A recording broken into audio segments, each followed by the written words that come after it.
5. 크리스천과 해석자. 쉬지 않고 걸음을 재촉하여 이내 해석자의 집에 이른 크리스천은 여러 번 문을 두드렸다. 마침내 어떤 사람이 문 쪽으로 나오더니 용건이 무엇인지를 물었다. 크리스천, 전 멸망의 도시에서 온 나그네인데 이 댁의 주인과 잘 아시는 분이 저에게 이리로 와서 이 댁의 주인을 뵈면 그분이 유익한 것을 보여주실 거라고 가르쳐 주어서 여기까지 왔습니다. 그러니 이 댁의 주인님을 좀 만나 뵈었으면 하는데요.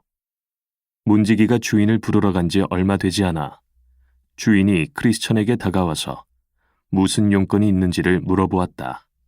크리스천, 저는 멸망의 도시를 떠나 시온산을 향하여 가고 있는 나그네인데 저 좁은 문 안에 서 계신 분이 가르쳐 주시기를 당신을 찾아가면 여행길에 도움이 될 만한 유익한 것들을 보여주실 거라고 해서 이렇게 찾아왔습니다.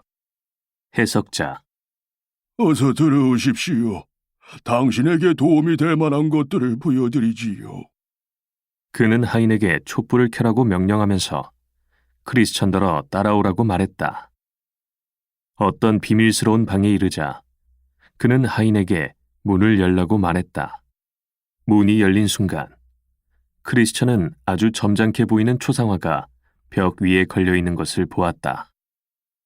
그 사람의 두 눈은 하늘을 향해 올려다보고 있었고 아주 훌륭한 책을 손에 쥐고 있었으며 입술 위에는 진리의 법칙들이 쓰여져 있고 그의 등 뒤에는 온 세계가 펼쳐져 있었다. 그의 머리 위에는 황금 면류관이 쓰여져 있었고 그는 마치 세상 사람들에게 무언가 간절히 탄원하고 있는 듯한 모습으로 서 있었다. 크리스천, 이 초상화는 무엇을 의미하는 것입니까?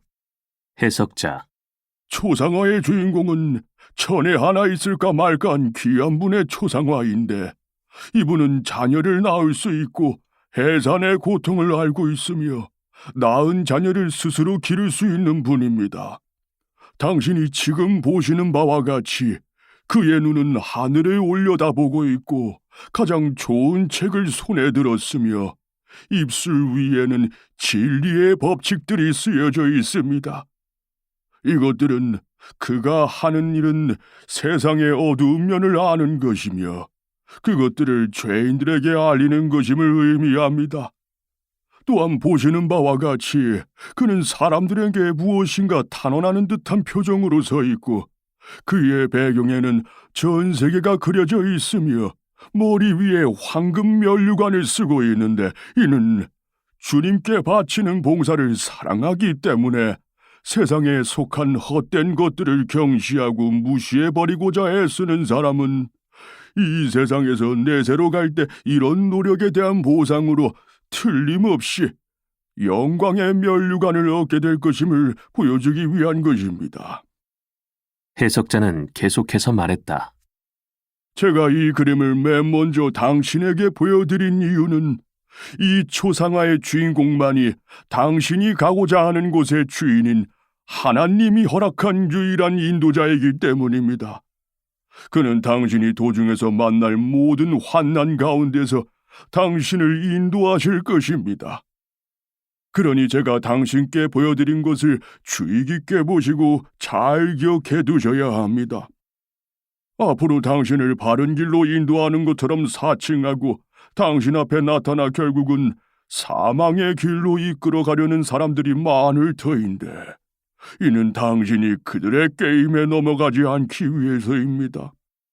이윽고 해석자는 직접 크리스천의 손을 이끌고 어떤 매우 넓은 객실로 데려갔는데 그곳은 여태껏 한 번도 청소를 하지 않아서 온통 먼지투성이었다. 해석자는 잠시 동안 그곳을 둘러보더니 하인을 불러 청소를 하라고 시켰다. 하인이 방을 청소하기 시작했을 때 어찌나 먼지가 많이 일어나는지 크리스천은 거의 질식할 정도였다. 그러자 해석자는 옆에 서 있던 한 소녀에게 물을 이리로 가져다가 뿌려보아라 하고 일렀다. 그 소녀가 물을 뿌렸을 때 먼지가 가라앉아서 마침내 방은 말끔히 청소되었다. 크리스천, 이것은 무엇을 의미합니까? 해석자. 이 객실은 복음의 달콤한 은혜로 성화된 일이 한 번도 없는 인간의 마음입니다. 먼지는 인간의 원죄를 의미하며 또 모든 인간을 이렇게 만드는 내면의 부패를 의미합니다. 처음 이 방을 쓸기 시작한 사람은 율법입니다. 그리고 다음에 물을 뿌려준 아가씨는 복음입니다. 당신도 잘 보셨다시피 처음에 율법이 방을 쓸기 시작하자 먼지가 일어나 온 방을 채웠기 때문에 방이 깨끗해지기는커녕 더 더러워지고 당신은 거의 질식해버릴 지경이었지요. 이는 율법이라는 것이 죄를 발견하고 금지시키기는 하지만 아예 죄를 뿌리 뽑지는 못하기 때문에 인간의 마음을 청소하려 들다가는 오히려 영혼의 죄를 소생시키고 힘을 돋우어 더 증가하게 만들 뿐이라는 것을 당신에게 보여드리기 위한 것입니다. 다음으로 한 소녀가 방에 물을 뿌리고 난 뒤에 청소를 하니까 아주 기분 좋게 깨끗해졌습니다. 이것은 복음이 인간의 마음에서 어떤 역사를 하는지 보여주는 장면입니다. 소녀가 마루에 물을 뿌려 모든 먼지를 가라앉힌 것처럼 죄는 사라지고 근절되었습니다. 영혼도 믿음으로 정결하게 되어 영광의 왕이 기거하시기에 합당한 장소로 변화됩니다. 그때 나는 꿈속에서 해석자가 크리스천의 손을 잡고 그를 어떤 작은 방으로 인도해 가는 것을 보았다. 그곳에는 두 소년이 각기 의자 위에 앉아 있었는데 그중 나이가 많은 소년의 이름은 욕망이고 나이 어린 소년의 이름은 인내였다. 욕망은 매우 불만스러운 표정으로 앉아 있었으나 인내는 매우 조용하고 침착한 표정이었다. 욕망이 불만을 품고 있는 이유가 무엇입니까? 하고 크리스천이 묻자 해석자는 그 소년들의 아버지가 가장 좋아하는 선물들을 그들에게 갖다 줄 테니 내년 초까지만 기다리라고 했지요. 그런데 욕망은 지금 당장 달라고 하고 인내는 기꺼이 기다리고 있는 중입니다. 라고 설명해 주었다. 그러자 어떤 사람이 보물 한 자루를 짊어지고 욕망에게로 다가와서 그것들을 그의 발 아래 쏟아놓는 것을 보았다. 욕망은 그것을 집어들어 제멋대로 낭비하고 즐기면서 인내를 비웃고 조롱했다. 그러나 얼마 되지 않아서 욕망은 모든 것을 낭비해버리고 남은 것이라고는 누덕누덕 기운 누더기 조각들 뿐이었다. 크리스천. 이것은 무엇을 의미하는지 좀 더 자세히 설명해 주십시오. 해석자. 이 두 소녀는 상징적인 인물들입니다.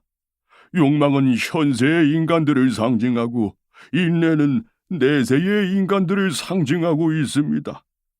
우리가 여기서 방금 본 것처럼 욕망은 지금 당장 이 세상에서 모든 것들을 갖고자 하는데 이와 마찬가지로 이 세상의 사람들도 지금 당장 그들이 차지할 수 있는 모든 것을 갖고자 하며 내년까지, 즉 미래의 세상이 올 때까지 기다리지 못하는 것입니다.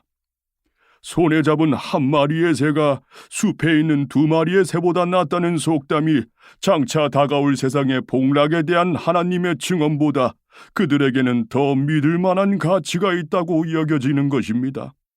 그러나 당신도 보다시피 모든 것을 순식간에 낭비해버리고 겨우 누더기 조각들밖에는 남은 것이 없었던 욕망처럼 이 세상의 물질에만 눈이 어두운 모든 사람들도 현세의 종말이 다가왔을 때 결국 그와 같이 될 것입니다.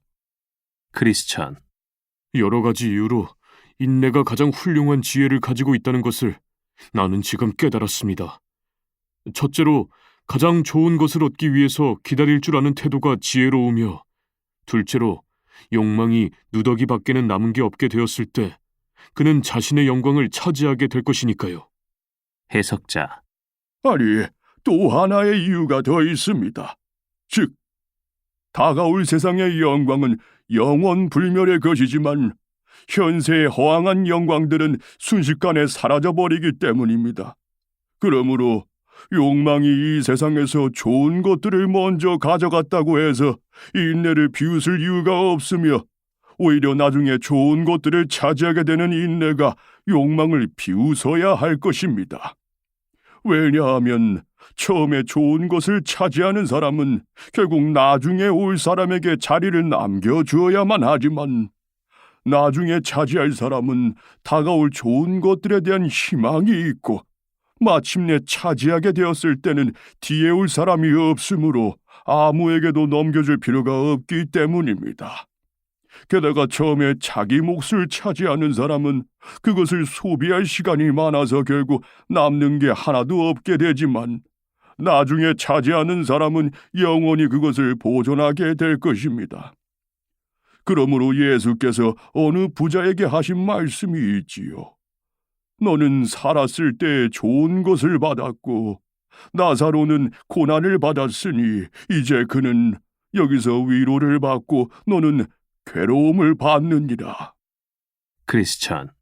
이제 저는 눈앞에 보이는 이생의 것들을 탐내는 것보다는 다가올 세상의 복락을 기다리는 것이 가장 현명한 일임을 깨달았습니다. 해석자. 당신은 진리를 말씀하셨습니다. 목전에 보이는 것들은 잠깐이요, 보이지 않는 것들은 영원하기 때문입니다. 말하자면 현세의 욕망과 육욕은 서로 지극히 가까운 사이이므로 금세 친밀하게 되지만, 내세의 복락과 육욕은 서로 너무 다르기 때문에 늘 거리가 있습니다. 꿈속에서 보니 해석자는 크리스천의 손을 잡고 또 다른 방으로 들어갔다. 그곳의 한쪽 벽난로에는 불이 활활 타오르고 있었다. 한 사람이 벽난로 옆에 서서 그 불길을 끄기 위해 많은 물을 끼얹고 있었으나 불은 꺼지기는커녕 점점 더 높이 그리고 더 뜨겁게 타올랐다. 크리스천. 이것은 무슨 뜻입니까? 해석자. 이 불은 사람의 마음속에 작용하는 은혜를 의미합니다. 불에 물을 끼얹어 꺼버리려고 노력하는 자는 마귀인데, 그럼에도 불구하고 불은 점점 더 세차게 타오르고 있습니다. 이제 그 이유를 보여드리겠습니다. 해석자는 이렇게 말하면서 크리스천을 데리고 벽의 뒤쪽으로 갔다.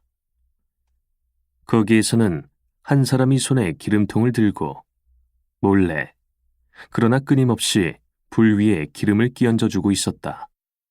크리스천. 이것은 또 무슨 의미이지요?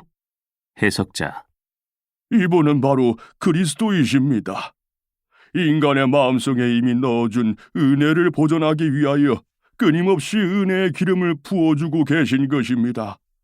마귀가 아무리 은혜를 없애려고 수단과 방법을 가리지 않고 날뛰어도 인간의 영혼은 이분으로 인해 이분의 자비로우신 은총을 변함없이 누리게 됩니다. 또한 당신께서 보시는 바와 같이 이분이 불을 보존하기 위하여 남몰래 벽 뒤에 서서 끊임없이 기름을 부어주고 계신 것은 한번 악마의 속임수에 빠진 영혼에게 그 은혜를 유지시키는 일이 얼마나 어려운 일인가를 당신에게 가르쳐주고 있습니다. 해석자가 또다시 크리스천의 손을 잡고 아주 웅장한 궁전이 서 있는, 보기에도 아름답고 즐거운 장소로 그를 안내하는 것을 나는 보았다. 이것을 본 크리스천은 매우 기뻐하였다. 그는 또한 멋진 궁전 위에서 금빛 옷을 걸친 사람들이 거닐고 있는 것을 보았다. 크리스천이 우리도 저 궁 안으로 들어갈 수 있습니까? 하고 물었을 때 해석자는 크리스천을 데리고 그 궁전의 문간까지 갔다. 그런데 어찌 된 일인가? 그 문간에는 안으로 들어가고 싶어하는 사람들이 많이 몰려서서 웅성거리고 있었으나 아무도 감히 들어가지 못하고 있었다.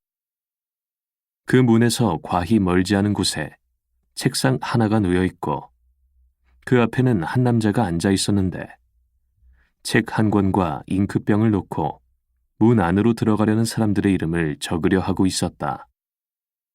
그런데 입구에는 또한 갑옷을 입은 군인들이 지켜서서 안으로 들어가려는 사람들을 될 수 있는 대로 해치고 방해하려고 단단히 결심하고 있는 것 같았다. 크리스천은 뜻밖의 광경에 매우 놀랐으나 말없이 유심히 바라보고 있었다. 무장하고 있는 군인들의 모습을 보고 두려움에 질린 대부분의 사람들이 뒤로 물러서고 있을 때 결심을 단단히 한 듯한 사나이 하나가 성큼성큼 명단을 적는 사람에게로 걸어가 이렇게 말했다. 선생님, 제 이름을 적어주십시오. 말을 마치자 그는 검을 빼어들고 머리 위에 투구를 쓰고는 무장한 군인들이 지키고 있는 문간을 향해 용감하게 달려갔다. 문가에 서 있던 군인들은 맹렬한 힘으로 달려들었으나 그 사나이는 조금도 굴하지 아니하고 용감하게 달려들어 마구 칼을 휘두르며 치열한 싸움을 벌였다.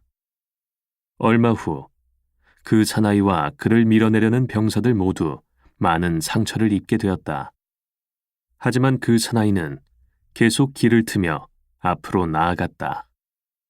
마침내 궁전 앞에 다다르게 되자 궁전 안 혹은 위에서 거닐고 있는 사람들로부터 즐거운 음성이 흘러나왔다. 들어오라, 들어오라. 영원한 영광을 그대에게 주리라. 그리하여 사나이는 궁전 안으로 들어갔고 그에게도 그들과 같은 금빛 옷이 주어졌다. 이 광경을 지켜보고 있던 크리스천은 미소를 지으며 이것이 무엇을 의미하는지 저도 알 수 있을 것 같습니다. 자, 이제 다시 길을 떠났으면 합니다. 라고 말하였다. 그러나 해석자는 아닙니다. 제가 좀 더 보여드릴 것이 있으니 마저 보시고 길을 떠나십시오. 하고 대답했다. 그는 다시 크리스천의 손을 잡고 몹시 컴컴한 방 안으로 들어갔다. 그 방 안에는 쇠창살이 달린 감방이 하나 있었고 그 감방 안에는 한 사나이가 앉아 있었다. 그 사나이는 깊은 슬픔에 젖은 표정을 하고 팔짱을 낀 채 가슴을 쥐어뜯는 듯한 깊은 한숨을 내쉬면서 땅바닥만 바라보고 있었다. 이것이 무엇을 의미하는 것인가요? 하고 크리스천이 물었을 때 해석자는 직접 물어보라고 말해주었다. 크리스천은 그 남자에게로 다가가서 당신은 누구십니까? 하고 물어보았다. 그 남자는 예전엔 이런 사람이 아니었는데 이제는 그만 이런 꼴이 되었습니다. 하고 대답했다. 크리스천, 그렇다면 전에는 어떤 사람이었습니까? 그 남자, 그 전에는 제 자신은 물론 사람들에게도 인정을 받는 훌륭한 신자였고 박식한 사람이었지요. 그 당시만 해도 틀림없이 하늘나라에 갈 수 있다고 믿고 자신하면서 그러한 생각을 할 때마다 기뻐하곤 했지요. 크리스천, 그런데 지금은 도대체 어떻게 되었다는 말씀입니까? 그 남자, 이제는 절망의 인간이 되어버린 채 이 쇠창살 감방 안에 갇혀 난 아무데도 나갈 수가 없게 되었습니다. 이젠 나갈 수가 없어요. 크리스천, 그런데 어쩌다가 이렇게 되었습니까? 그 남자, 항상 깨어 근신하지 못하여 세상적 정욕이 제 목을 얽매였고 마침내 말씀의 빛과 하나님의 선하심에 거역하는 죄를 지었습니다. 제가 성령을 거스르고 슬프게 하였기 때문에 성령이 제게서 떠나버렸습니다. 뿐만 아니라 마귀의 유혹에 빠져 마귀를 제 마음 안에 들어오게 하였습니다. 제가 늘 하나님을 거역하고 노엽게 하였으므로 하나님께서는 마침내 저를 떠나셨고 제 마음도 이미 너무나 굳어져 있었기 때문에 저는 회개할 수도 없게 되었습니다. 이 말을 듣고 나서 크리스천은 해석자에게 이런 사람에게 이제는 전혀 희망이 없습니까? 하고 물었다. 그러자 해석자는 그에게 직접 물어보시오. 하고 대답해 주었다. 크리스천, 이 무시무시한 절망의 감방 속에서 벗어날 수 있는 희망이 없습니까? 그 남자, 예, 이제는 전혀 없어요. 전혀 없습니다. 크리스천. 왜요? 찬송받으실 하나님의 아들은 매우 인자하시지 않습니까? 그 남자. 저는 제 자신의 정욕을 위해 그를 십자가에 다시 못 박은 죄인입니다. 저는 그분의 인격을 경멸했고 그분의 의로우심마저도 경멸했습니다. 또한 그분의 피를 부정한 것으로 생각하였고 그 은혜의 성령을 욕되게 하였습니다.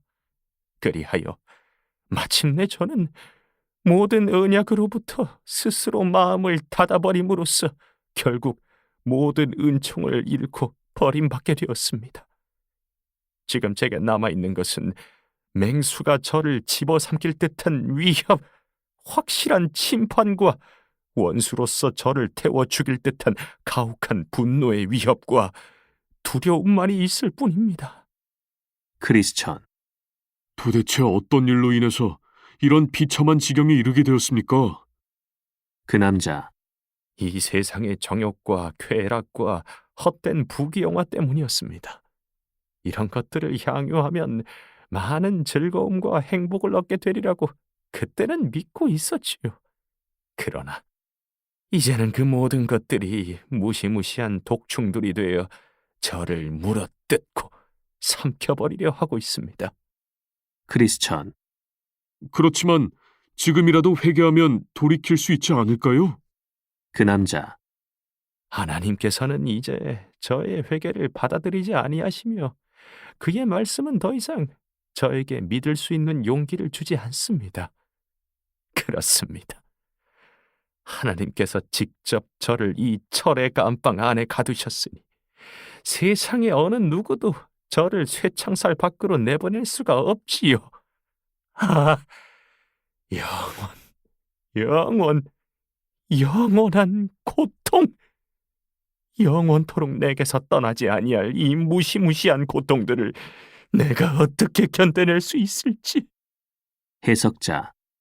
이 사람의 비참한 불행과 고민을 잘 기억하여 영원히 잊혀지지 않을 교훈으로 삼으십시오. 크리스천.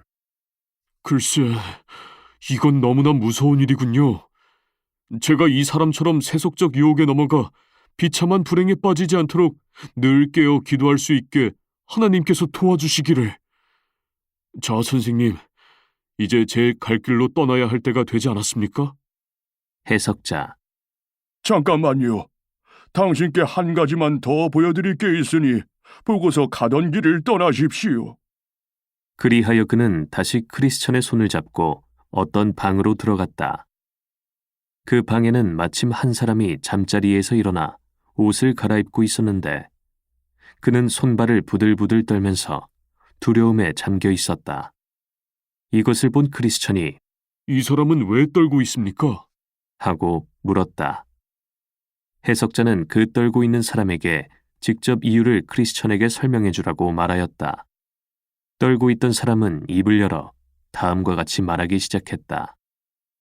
지난밤 저는 잠을 자다가 한 꿈을 꿨습니다. 하늘이 갑자기 캄캄한 암흑으로 뒤덮이더니 여기저기서 번개가 번쩍이고 천둥이 쳤습니다. 그래서 저는 공포와 슬픔에 잠기게 되었지요. 하늘을 올려다보니 구름이 놀라운 속도로 날아가고 있었는데 나팔 소리가 요란하게 울리면서 구름 위에 한 사람이 앉아 수천 명의 시중을 받고 있었습니다. 그런데 그들 모두가 불길에 휩싸여 있었고 하늘도 역시 온통 타오르는 불길로 가득 차 있었습니다. 그때 한 우렁찬 목소리가 울려나오면서 죽은 자들아 깨어 일어나 심판받으러 오라고 외치는 것을 들었습니다. 이 소리와 함께 갑자기 바위가 갈라지고 무덤이 열리면서 죽은 자들이 살아 일어나 밖으로 나오는 것이었습니다. 그들 중에 몇몇 사람들은 몹시 기뻐하면서 하늘을 올려다보았고 어떤 사람들은 두려워 떨면서 산 밑으로 숨어버리려 애쓰고 있었습니다. 그러자 구름 위에 앉아 시중을 받던 사람이 책을 펼치면서 모든 세상 사람들에게 가까이 오라고 명령했습니다. 그러나 그 사람 앞에서 끊임없이 타오르고 있는 맹렬한 불길로 인하여 그와 세상 사람들 사이에는 피고와 재판장 사이의 간격과 비슷한 간격을 이루고 있었습니다. 구름 위에서 책을 펼치고 있던 사람이 그를 시중 들고 있는 많은 무리들에게 가라지와 쭉정이와 건불은 모두 거두어 불 붙는 곳에 던져라 하고 큰 소리로 선포하였습니다. 그 명령이 떨어지자마자 제가 서 있던 곳의 바로 옆에서 밑도 끝도 없는 지옥의 문이 열리더니 그 입구에서 몸소리 쳐질 만큼 이글거리는 화염과 지독한 연기가 무시무시한 소리를 내며 넘쳐나왔습니다.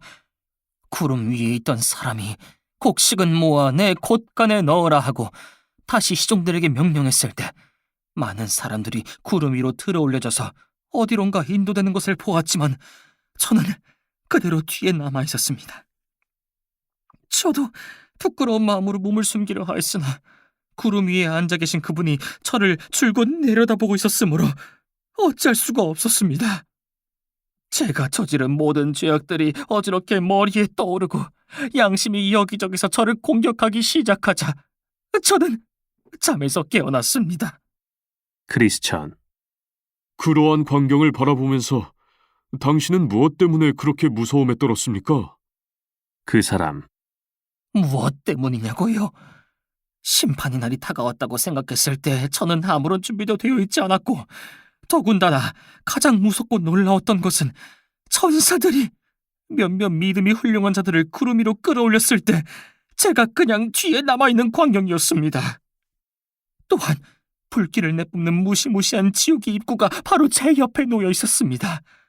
저의 양심은 저를 괴롭히기 시작했고 구름 위에 앉아있던 재판장도 몹시 분노한 표정으로 저를 계속 노려보고 있었기 때문에 저는 두려움에 질려 몸을 숨기지도 못했습니다.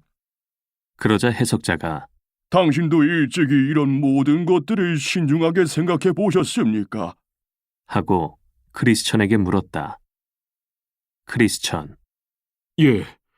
그러나 반성하고 생각할 때마다 저는 희망과 두려움을 번갈아 느끼곤 하였지요.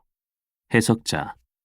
자, 이제껏 보았던 모든 광경들을 마음 깊이 명심하여 당신의 여정에 많은 격려와 자극이 될 수 있도록 하십시오. 이제 크리스천은 허리띠를 졸라매고 길 떠날 채비를 차렸다. 그러자 이제껏 많은 광경들을 보여주며 자상하게 설명해주던 해석자가 선한 크리스천이여, 우리의 위로자가 되시는 주님께서 늘 당신과 함께하사 당신이 앞으로 가고자 하는 목적지에 이르기까지 가는 길목길목마다 안내자가 되어주시기를 하면서 격려해 주었다. 크리스천은 다음과 같이 말하며 길을 떠났다. 여기 이곳에서 난 희귀하고 유익한 많은 일들을 보았노라. 즐거운 광경이나 무시무시한 광경이나 모두 내가 장차 겪게 될 많은 일에서 나를 안전하고 굳건하게 만들어 놓았도다. 내가 본 모든 일들을 늘 마음에 깊이 새겨 그것들을 보게 된 참된 의도를 깨닫게 하소서. 오 선하신 해석자여, 당신께 깊은 감사를 드리나이다.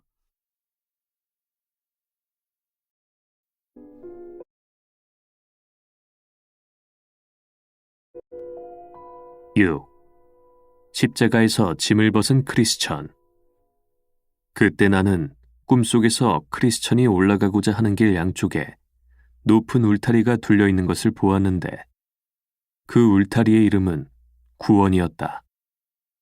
등에 무거운 짐을 지고 있는 크리스천은 이 길을 달려 올라가는 동안 무척 고통스러워하는 것 같았다. 그러나 그는 쉬지 않고 계속 뛰어가서 마침내 한 언덕바지에 이르게 되었는데 그곳에는 십자가가 서 있었고 조금 떨어진 아랫부분에는 무덤이 입을 딱 벌린 채 놓여 있었다. 크리스천이 십자가 위로 막 올라가려는 순간 짐이 그의 어깨로부터 풀어져 등에서 벗겨지더니 계속 미끄러져 내려와 마침내 무덤의 입구 속으로 굴러떨어져 다시는 보이지 않게 되었다.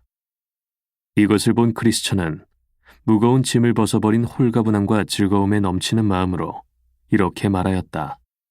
주께서 괴로움을 당함으로 내게 평안을 주셨고 주께서 목숨을 버리사 내게 영생을 주셨나이다. 십자가 앞에 이르자마자 그토록 무거웠던 짐을 벗어던지고 몸이 홀가분하게 된 크리스천은 무척 놀란 모습으로 한동안 우두커니 서서 신기하다는 듯이 여기저기를 바라보았다. 그는 기쁨에 넘쳐 머릿속에 샘물이 터지면서 눈물이 흘러내려와 두 뺨을 촉촉히 적시는 것도 느끼지 못한 채 십자가를 바라보고 또 바라보며 서 있었다. 이처럼 눈물을 흘리며 십자가를 바라보고 서 있을 때 광채를 바라는 세 사람이 그에게 다가와 평안할지어다 하고 인사를 했다. 그 중에 첫 번째 사람은 당신의 죄는 사함을 받았습니다 라고 말해주었고, 두 번째 사람은 크리스천의 더러운 누더기 옷을 벗기고 깨끗한 새 옷으로 갈아입혀 주었으며, 세 번째 사람은 크리스천의 이마에 표를 달아주면서 봉인된 두루마리 한 개를 그에게 건네주었다. 그는 크리스천에게 길을 가면서 두루마리에 적힌 내용을 읽고 천국문에 이르렀을 때 그것을 제시하라고 말해주고는 다른 두 사람과 함께 떠나가 버렸다. 그러자 크리스천은 기쁨에 못 이겨 서너 번 껑충껑충 뛰고 나서 노래를 부르며 길을 떠났다. 지금까지 난 무거운 죄의 짐을 지고 다녔다네. 이곳에 오기 전까지는 내 슬픔과 고통의 짐을 벗지 못하였는데, 이곳은 얼마나 좋은 장소인가. 여기서부터 내게 참된 행복이 시작되려나? 여기서부터 내 등에 무거운 짐을 벗어 던지려나? 여기서부터 나를 묶어놓았던 고통의 사슬이 끊어지려나? 날 위해 수치를 받으신 그분을 찬양하라.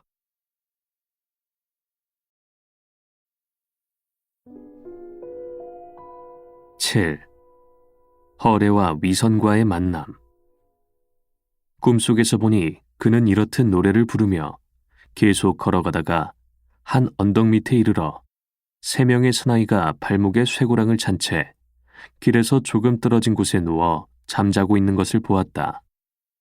그들의 이름은 각각 천박과 나태와 거만이었다. 크리스천은 그러한 모습으로 잠을 자고 있는 세 사람을 깨워야겠다고 마음먹고는 가까이 다가가 크게 소리를 질렀다. 여보세요. 밑도 끝도 없는 죽음의 바다 언저리에서 그렇게 자고 있는 것은 마치 배의 돛대 위에서 자고 있는 것과 마찬가지입니다. 그러니 위험을 피하려거든 어서 일어나 이리로 오십시오. 만일 원하신다면 제가 당신들의 쇠고랑을 풀어드리겠습니다. 그렇게 잠만 자고 있다가 우는 사자같이 두루 다니는 자가 오면 당신들은 틀림없이 그들의 날카로운 이빨에 먹이가 되고 말 것입니다. 이 말을 듣고 잠자던 세 사람은 제각기 크리스천을 바라보면서 한마디씩 대꾸하기 시작했다. 전 아무런 위험을 느끼지 못했습니다. 하고 천박이 말하자 나태는 전 조금 더 자야 되겠습니다. 라고 말했고, 거만은 사람들은 다 제각각 삽니다. 공연히 남의 일에 참견 말고 자기 일이나 잘 알아서 하십시오. 라고 말했다. 말을 마친 후 그들은 제각기 도로 누워 잠자기 시작했고, 할 수 없이 크리스천은 가던 길로 다시 떠났다. 그러나 그들이 위험한 곳에서 자고 있음을 깨우쳐 주려고 일부러 깨워 일으켜 충고해주고 발목에 단 쇠고랑을 풀어주겠다고까지 하면서 친절을 베풀었는데도 고맙게 생각하기는커녕 그토록 무뚝뚝하게 반응한 것을 생각하니 크리스천은 마음이 평온하지 못했다. 이렇듯 불쾌한 생각을 하면서 가고 있을 때 크리스천은 좁은 길 저쪽에서 왼편의 담을 뛰어넘어오는 두 사람을 보았다. 그들은 크리스천에게로 다가오고 있었는데 한 사람의 이름은 허레요, 다른 사람의 이름은 위선이었다. 이윽고 그들은 크리스천의 곁으로 다가와서는 대화를 나누고자 했다. 크리스천, 여러분은 어디서 오는 길이며 또 어디로 가는 길입니까?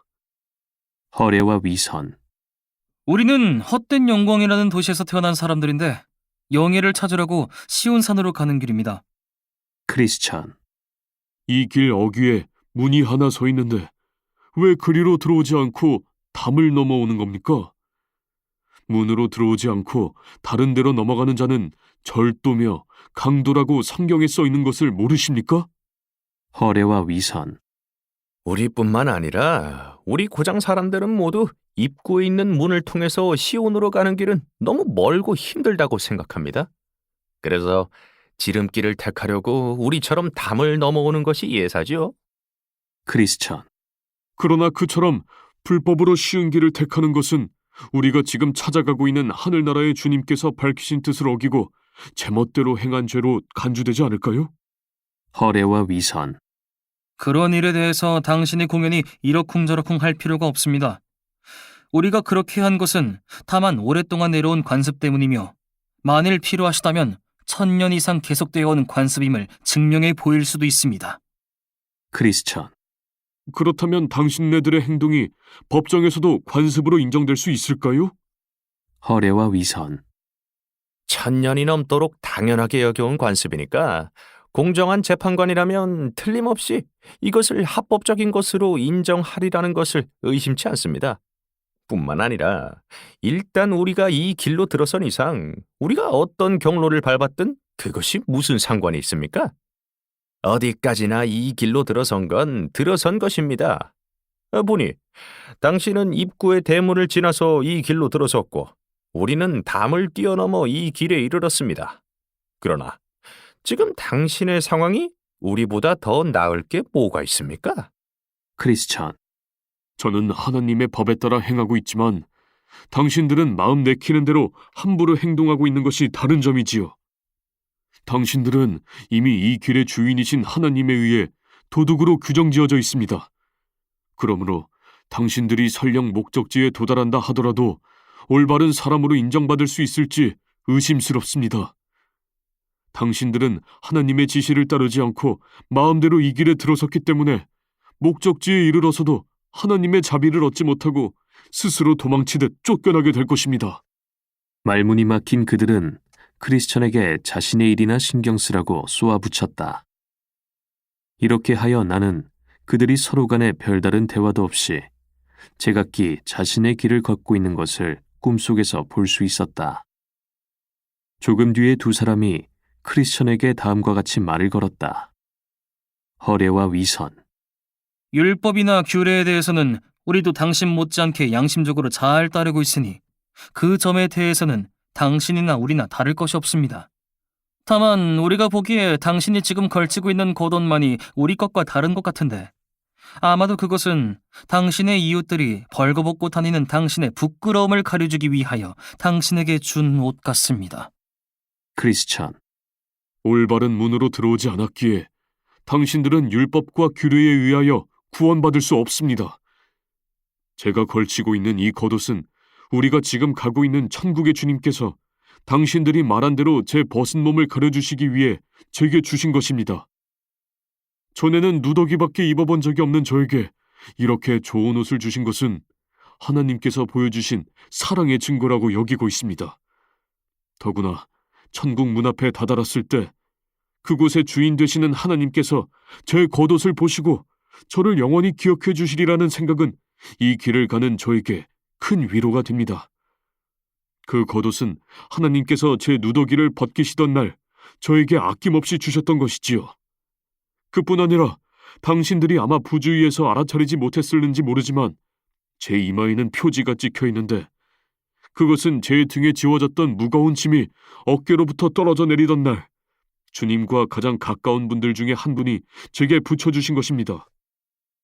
한 가지 더 말씀드릴 것은 그날 그분들 중에 한 분이 제게 봉인된 두루마리 하나를 주셨는데 그는 저에게 길을 가면서 그것을 읽으면 커다란 위안을 얻을 뿐만 아니라 천국 문 앞에 도착했을 때 그것을 증거물로 제시하면 틀림없이 문 안으로 들여보내줄 것이라는 말씀도 해주셨습니다. 그러나 당신들은 문을 통해 들어오지 않았기 때문에 이런 증거물들을 얻지 못했으니 문 안으로 들어갈 수 있을지 의문이로군요. 그들은 이러한 설명에 대해 아무런 대답도 하지 않고 그저 서로 쳐다보며 웃을 뿐이었다. 허례와 위선이 함께 묵묵히 걸어가고 있었고 그들보다 약간 앞서서 크리스천이 걷고 있었는데 그는 더 이상 그들과 대화를 나누지 않고 혼자 한숨을 내쉬거나 때때로 위안을 느끼면서 걷고 있었다. 그는 또한 빛을 발하던 분들이 주신 두루마리를 자주 읽으면서 새로운 기운을 얻었다. 그들은 쉬지 않고 계속 걸어가서 마침내 곤구산이란 산의 기슭에까지 이르렀는데 그 밑에서는 샘물이 흐르고 있었다. 그런데 좁은 문으로부터 곧장 반듯하게 뻗어있는 길 이외에도 산기슭에는 두 갈래의 길이 더 있었는데 하나는 왼편으로 굽어 있었고 또 하나는 오른편으로 굽어 있었다. 산 꼭대기까지 반듯하게 곧장 뚫려 있는 길의 이름은 고난의 길이었다. 샘으로 가서 물을 마시고 새로운 기운을 얻은 크리스천은 산 꼭대기까지 뻗어 있는 고난의 길을 택하여 걸어 올라가면서 이렇게 흥얼거렸다. 산이 아무리 높다고 한들 내 어이 올라가지 못할까 보냐. 험난하고 피곤할지라도 내 마음을 상하게 하지는 못할지니 생명으로 인도하는 길이 바로 여기에 있음을 내 깨달았기 때문이로다. 자, 힘을 내고 용기를 돋우어 나약한 마음, 두려운 마음 모두 물리치자.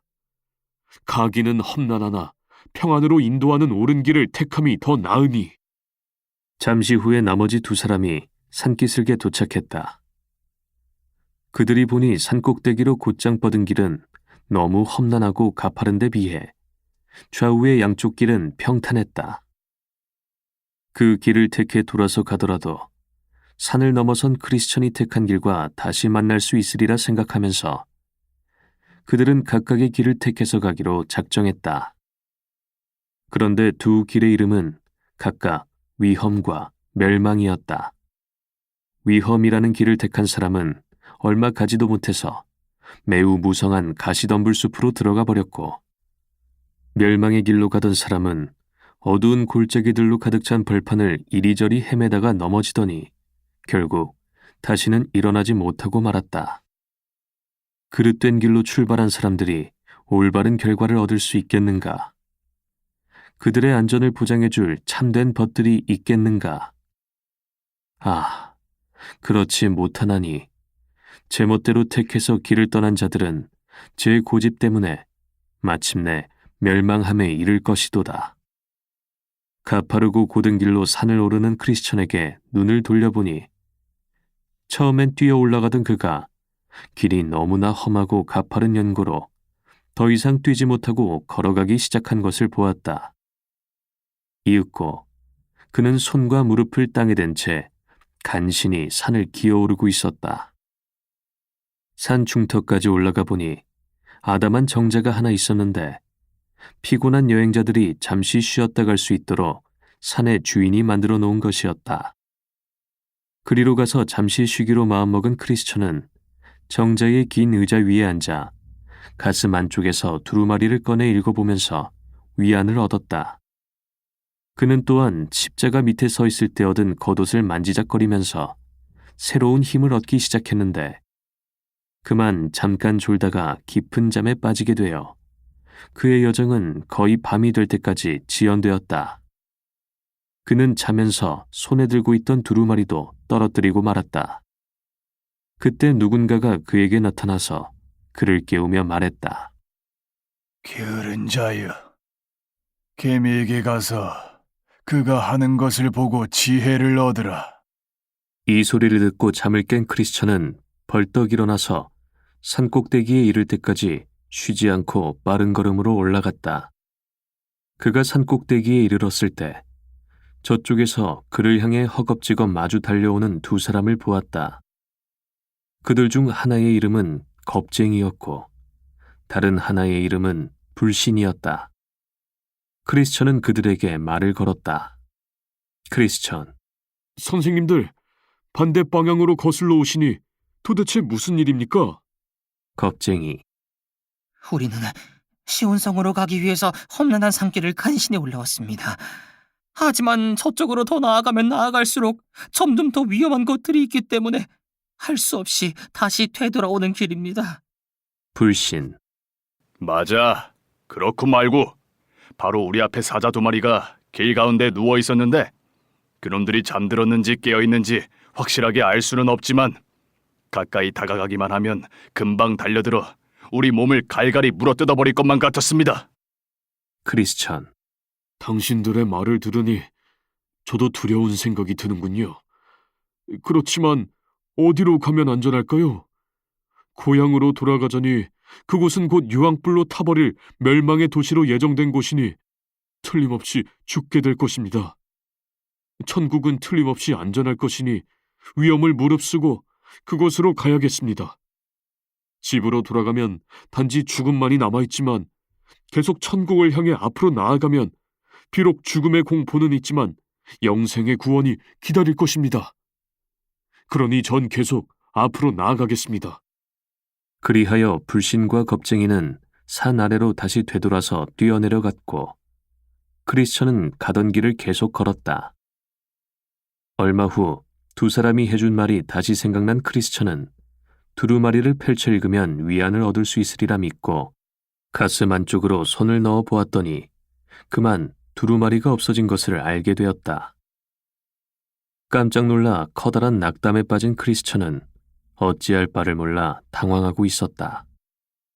두루마리는 늘 마음의 위안을 주었을 뿐만 아니라 하늘나라로 들어갈 수 있는 통행증이기도 했는데 그것이 그만 없어지고 만 것이다. 그는 어찌할 바를 몰라 갈피를 잡지 못하다가 마침내 오던 길의 산 중턱에 있는 정자에서 잠이 들었던 일이 생각나 자신의 어리석은 행동을 용서해달라고 꿇어 엎드려 하나님께 간절히 기도한 후 두루마리를 찾으러 다시 되돌아갔다. 그러나 여기까지 와서 다시 험난한 길을 되돌아가야 하는 크리스천의 뼈아픈 슬픔을 어찌 표현할 수 있을까?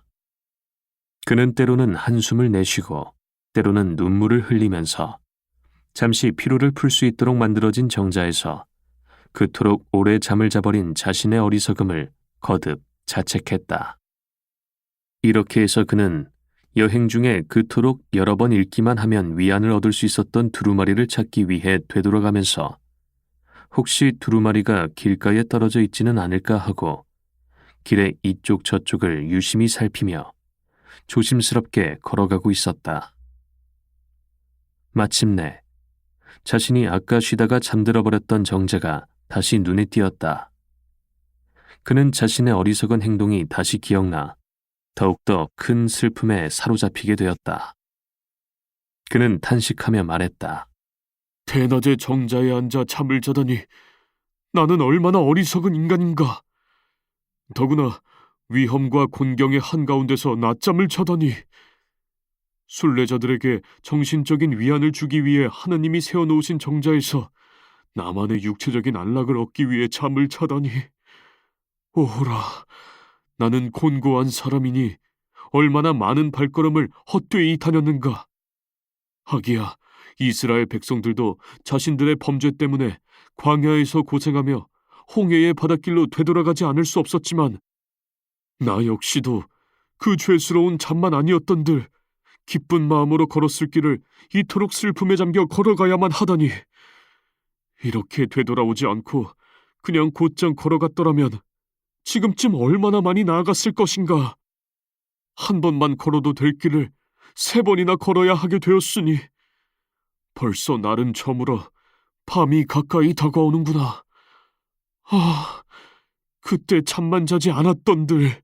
하고 자신의 어리석은 행동을 후회했다. 마침내 다시 정자에 도착한 그는 그곳에 앉아 눈물을 쏟았다. 그런 후 그는 걱정스럽고 두려운 마음으로 긴 의자의 밑을 굽어 살펴보았는데 거기에 잃어버렸던 두루마리가 놓여 있었다. 그는 떨리는 손으로 재빨리 그것을 집어들어 다시 가슴 안쪽에 간직했다. 두루마리를 다시 찾게 된 그의 기쁨이 얼마나 컸는지 누가 감히 묘사할 수 있을까? 이 두루마리야말로 그의 영생을 보장해주는 증서인 동시에 그가 소망하는 천국으로 들어갈 수 있는 통행증이었다. 가슴 깊숙한 곳에 다시 두루마리를 간직하게 된 크리스천은 자신의 눈을 두루마리가 떨어져 있는 장소로 인도해 주신 하나님께 감사를 드리면서 기쁨의 눈물로 범벅이 된 채 다시 길을 떠났다. 그가 얼마나 경쾌한 발걸음으로 다시 산꼭대기까지 뛰어 올라갔는지. 그러나 산꼭대기에 채 이르기도 전에 해가 지고 말았다. 이렇게 늦어지게 된 것이 쓸데없이 낮잠을 자버린 자신의 어리석음 때문임을 다시 기억하게 된 크리스천은 자책감에 못 이겨 자신을 꾸짖기 시작했다. 아, 너 죄스러운 잠이야. 너로 인하여 여행 도중에 밤을 만나게 되었구나. 너 죄스러운 잠 때문에 난 햇빛이 비치지 않는 어두운 밤을 걸어야 하고 어둠이 내 발길을 덮어버려 무시무시한 짐승들의 울부짖음 소리를 들으며 걸어가야만 하는구나. 그때 마침 불신과 겁쟁이가 사자들의 모습을 보고 혼비백산하여 되돌아왔다고 그에게 말하던 것이 생각났다. 그런 짐승들이란 으레 밤만 되면 먹이를 찾으러 돌아다니는 법인데 어둠 속에서 내가 사자들을 만나게 되면 어찌 갈갈이 찢기움을 피할 수 있을까? 하고 거듭 중얼거리며 크리스천은 계속 걸어갔다. 이처럼 불행에 빠지게 된 것을 한탄하다가 눈을 들어 앞을 바라보니 아주 웅장한 궁전이 당당하게 서 있었는데 그 궁전의 이름은 아름다움이었으며 길의 한편 가장자리에 세워져 있었다.